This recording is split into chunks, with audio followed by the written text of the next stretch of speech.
رسول اللہ صلی اللہ علیہ وآلہ وسلم کے شام سے واپس آنے کے بعد حضرت خدیجہ مکمل طور پر شادی کے لیے رضامند تھی، لیکن مسئلہ یہ تھا کہ کیسے حضور اکرم صلی اللہ علیہ وآلہ وسلم تک پیغام نکاح پہنچایا جائے، کیونکہ عرب کے رواج کے مطابق پیغام نکاح مرد دیتے تھے نہ کہ عورتیں۔ آخر کار جناب خدیجہ نے اپنی سہیلی نفیسہ بنت منیہ کو اپنے گھر بلایا اور اس سے درخواست کی کہ حضرت محمد صلی اللہ علیہ وآلہ وسلم کی خدمت میں جا کر حضرت صلی اللہ علیہ وآلہ وسلم سے رشتہ ازدواج قائم کرنے کے ان کے ارادے کو بیان کرنے کی ضمن میں جس طرح بھی ممکن ہو سکے حضرت کے نظریے کو حاصل کرے۔ نفیسہ نے حضرت محمد صلی اللہ علیہ وآلہ وسلم سے اس وقت ملاقات کی جب آپ کعبے کا طواف بجا لانے کے بعد لوٹ رہے تھے۔ نفیسہ نے حال و احوال پوچھنے کے بعد آپ سے سوال کیا، اے محمد آپ شادی کیوں نہیں کرتے؟ حضرت صلی اللہ علیہ وآلہ وسلم نے جواب میں فرمایا، خالی ہاتھ شادی نہیں کی جا سکتی۔ نفیسہ نے کچھ دیر سوچنے کے بعد کہا، اگر میں کسی ایسی خاتون کا تعارف کراؤں جو جاؤ جمال اور شرافت میں آپ کی ہم پلہ ہو اور کافی مال و دولت کی بھی مالک ہو تو کیا آپ اس سے ازدواج کے لیے آمادہ ہیں؟ حضرت محمد صلی اللہ علیہ وآلہ وسلم نے تھوڑا سا غور کرنے کے بعد فرمایا، وہ کون ہو سکتی ہے؟ نفیسہ نے جواب میں کہا، خدیجہ۔ حضرت محمد صلی اللہ علیہ وآلہ وسلم نے سوال کیا، کیا وہ شادی کریں گی؟ میں نے تو سنا ہے کہ بہت سے لوگوں نے ان کی خواستگاری کی ہے اور انہوں نے ان سب کا انکار کیا ہے، اگر وہ راضی ہوں تو میں موافق اور راضی ہوں۔ نفیسہ فوراً جناب خدیجہ کے گھر پہنچی اور انہیں حضرت محمد صلی اللہ علیہ وآلہ وسلم کی ان کے ساتھ شادی کرنے کی رضامندی کی خبر سنا دی۔ حضرت محمد صلی اللہ علیہ وآلہ وسلم نے جناب خدیجہ کی آپ سے شادی کرنے کی رضامندی اور ان سے ازدواج کی اپنی دلچسپی اور رضامندی کے بارے میں اپنے چاچا ابو طالب عباس اور ابو لہب کو آگاہ کیا۔ ابو لہب نے کہا، میرے بھتیجے ہمیں عربوں میں بدنام نہ کرنا، تم خدیجہ کے لائق نہیں ہو۔ حضرت صلی اللہ علیہ وآلہ وسلم کے چاچا عباس اپنی جگہ سے اٹھ کر کھڑے ہوئے اور ابو لہب سے تیز لہجے میں مخاطب ہو کر کہا، تم ایک پست آدمی ہو، خدیجہ میرے اس بھتیجے کے بارے میں کون سا اعتراض کر سکتی ہے؟ محمد صلی اللہ علیہ وآلہ وسلم دلربا جمال و کمال کے مالک ہیں، خدیجہ کیسے اپنے آپ کو ان سے برتر ثابت کر سکتی ہے؟ کیا مال یا کمال کی وجہ سے؟ کعبے کے خدا کی قسم، خدیجہ جتنا بھی محمد سے مہر چاہے میں گھوڑے پر سوار ہو کر بیابانوں میں گھوم کر اور بادشاہوں کے محلوں میں جا کر اسے مہیا کروں گا۔ جناب ابو طالب اپنے بھائیوں سے صلاح و مشورہ کرنے کے بعد اس نتیجے پر پہنچے کہ سب سے پہلے ضروری ہے کہ جناب خدیجہ کا نظریہ اور ان کی طرف سے ممکنہ شرائط معلوم کیے جائیں اور اس کے بعد کوئی فیصلہ کیا جائے۔ اس کے بعد انہوں نے پیغمبر اکرم صلی اللہ علیہ وآلہ وسلم کی پھوپھی صفیہ کو خدیجہ کے پاس بھیجا تاکہ بلا واسطہ ان سے گفتگو کر کے اس سلسلے میں ان کے نظریے کے بارے میں آگاہی حاصل کریں۔ جناب صفیہ جناب خدیجہ کے گھر گئیں۔ جب جناب خدیجہ کو معلوم ہوا کہ صفیہ ان کی ملاقات کے لیے آئی ہیں تو وہ دوڑ کے استقبال کرنے کے لیے آگے بڑھی اور انہیں اپنے مخصوص کمرے میں لے گئی۔ جب کمرے میں داخل ہوئی تو اپنی کنیزوں کو حکم دیا کہ جناب صفیہ کے لیے خورد و نوش کی لذیذ نعمتیں لائیں اور ان کی خاطر تواضع کریں۔ جناب صفیہ نے کہا، میں کھانا کھانے کے لیے نہیں آئی ہوں بلکہ میں اس لیے آئی ہوں کہ جان لوں کہ جو کچھ میں نے سنا ہے وہ سچ ہے یا نہیں۔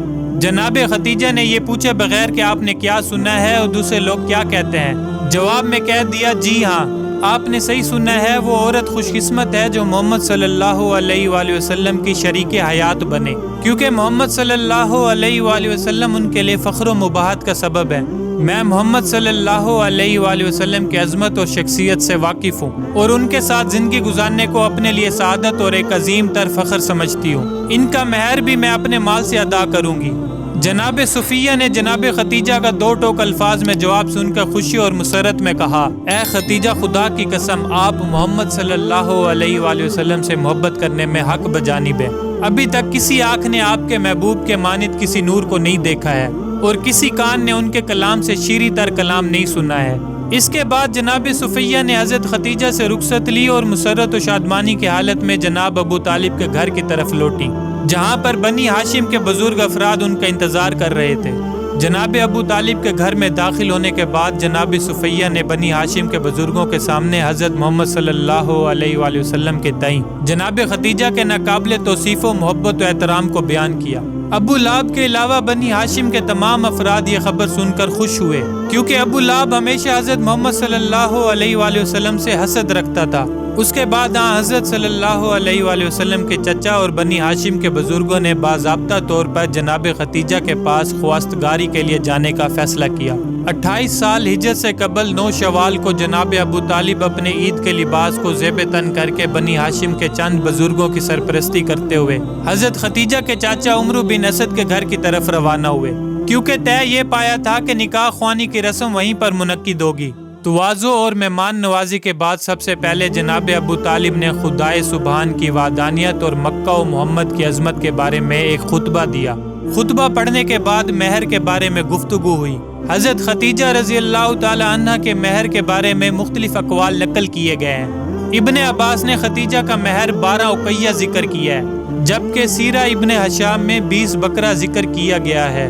مہر دینے کا وقت آیا تو حضرت خدیجہ کھڑی ہوئی اور اپنے چاچا عمرو سے فرمانے لگی، ممکن ہے دوسرے مسائل میں آپ اختیار رکھتے ہوں لیکن یہاں پر خود مجھے اختیار ہے۔ اس کے بعد کہا، اے محمد، میں نے اپنے آپ کو آپ کی بیوی قرار دیا اور مہر بھی میں نے اپنے ہی ذمے لے لیا۔ جناب ابو طالب نے ہزار سے مخاطب ہو کر کہا، گواہ رہنا کہ خدیجہ نے محمد کو اپنے شوہر کے عنوان سے قبول کیا اور مہر بھی اپنے ہی ذمے لے لیا۔ ابو جہل کھڑا ہوا اور غضبناک ہو کر ہزار سے مخاطب ہو کر بولا، تعجب کی بات ہے کہ عورتیں مردوں کے مہر کو اپنے ذمے لیتی ہیں۔ جناب ابو طالب غضبناک ہو گئے اور کھڑے ہو کر کہا، جی ہاں، اگر کوئی مرد میرے بھتیجے کے مانند ہو تو عورتیں سب سے گرا قیمت مہر کو بھی اپنے ذمے لے لیتی ہیں، اور تم جیسے ہو تو گرا قیمت مہر لیے بغیر ان سے ازدواج کے لیے آمادہ نہیں ہوتی۔ مہر معین ہونے کے بعد عقد و نکاح کے مراسم منعقد ہوئے اور جناب خدیجہ اس تاریخ کے بعد قانونی طور پر حضرت محمد صلی اللہ علیہ وآلہ وسلم کی شریک حیات بن گئی۔ ناظرین گرامی، یہ یاد رہے کہ آپ صلی اللہ علیہ وآلہ وسلم ملت ابراہیمی پر قائم تھے اور حضرت خدیجہ رضی اللہ تعالی عنہ کی راستی اور طہارت بھی مسلم تھی۔ نیز ورقہ بن نوفل کی تعلیمات کی روشنی میں وہ آپ صلی اللہ علیہ وآلہ وسلم کو نبی آخر الزماں ہی سمجھ کر نکاح کر رہی تھی، اسی لیے یہ نکاح دین حنیف پر منعقد ہوا۔ عقد کی تقریب ختم ہونے کے بعد تمام مہمان اٹھ کر اپنے گھروں کو چلے گئے۔ رسول اللہ صلی اللہ علیہ وآلہ وسلم بھی اپنے چاچا ابو طالب کے ساتھ گھر جانے کے لیے کھڑے ہوئے۔ جناب خدیجہ چونکہ جانتی تھی کہ حضرت محمد صلی اللہ علیہ وآلہ وسلم کا اپنا کوئی گھر نہیں ہے، اس لیے حضرت کی طرف مخاطب ہو کر کہا، اپنے گھر کی طرف آئیے کہ میرا گھر آپ کا گھر ہے اور میں بھی آپ کی کنیز ہوں۔ اس کے بعد حضرت صلی اللہ علیہ وآلہ وسلم سے مخاطب ہو کر کہا، اے محمد، اپنے چاچا ابو طالب سے کہہ دیجئے کہ 10 اونٹ نہر کریں اور لوگوں کو دعوت کر کے کھانا کھلائیں۔ جناب ابو طالب نے 10 اونٹ نہر کیے اور مکہ کے لوگوں کو کھانا کھلایا۔ اسی طرح اس ولیمے کے ذریعے حضرت محمد صلی اللہ علیہ وآلہ وسلم کے عقد و شادی کی تقریب اختتام کو پہنچی۔